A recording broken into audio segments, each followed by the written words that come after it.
Purihin ang Diyos, purihin ang ating Panginoon. Meron ka bang hinihingi sa Diyos, ngunit hindi sumasagot ang Diyos? Paano kung kasabihin ko sa iyo na siya ay hindi nananahimik, kundi tumatiming lang? Nung ako ay bata-bata pa, mahilig akong mangarap. Pangarap ko maging mayaman. At nung ako'y nag-graduate ng college, ang hirap ng buhay, walang mapasok ang trabaho na maganda. Kaya dahil sa kahirapan na naranasan ko sa Maynila, ako'y nagpunta sa Quiapo at may nakita ko doon na isang matanda na manghula. At sinabi ko, Nay, sabi ko gusto kong maging mayaman. Paano ba ang aking gagawin? Ito namang matanda na manghula, sabi niya, ay naku anak, mag-a-abroad ka. Pupunta ka muna dito sa mga bansa malapit sa Pilipinas, sa Asia lang. Sabi niya. At doon, magiging mayaman ka. Ako naman ay nabuhaya, naniwala doon.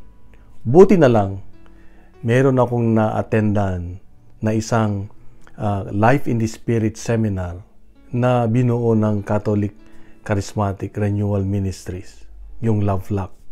At dito ay natauhan ako na ang Diyos pala ay nagsasabi sa akin na huwag kung sino at saan-saan ka pumupunta. Hindi sila ang iyong tagapagligtas, kundi ako lang.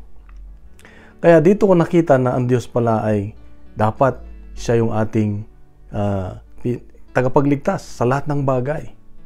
Kaya sa Ebanghelyo ngayon ay sinasabi niya na hindi niyo pa lubos na maunawaan, pero pagdating ng Banal na Espiritu Santo, siya ang magsasabi ng katotohanan at mauunawaan ninyo.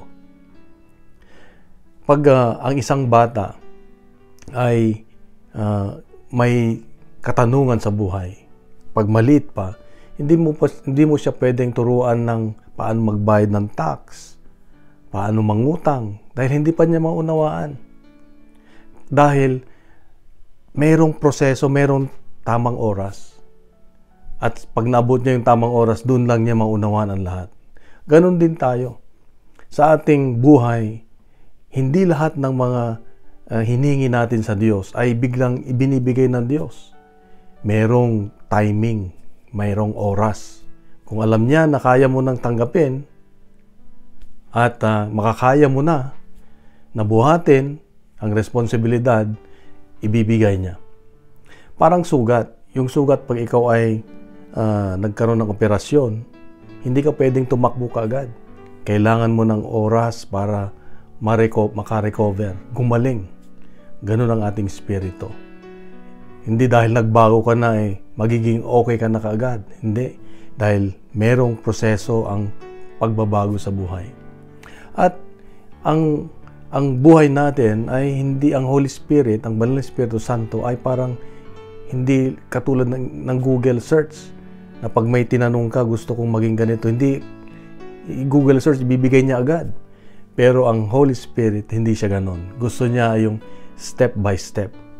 Tawag ko dito ay may proseso.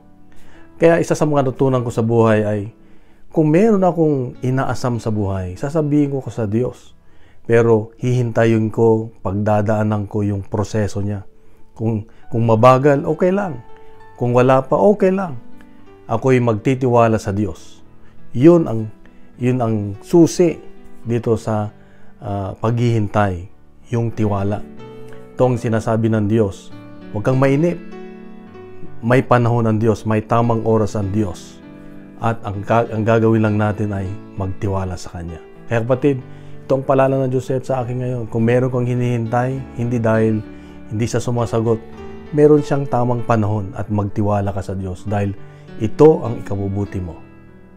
So, kung tayo po ay nabiyayaan sa ating reflection ngayon, ay bahagi natin sa social media. Gawin nating viral ang salita ng Diyos at punuin natin ng good news ang social media.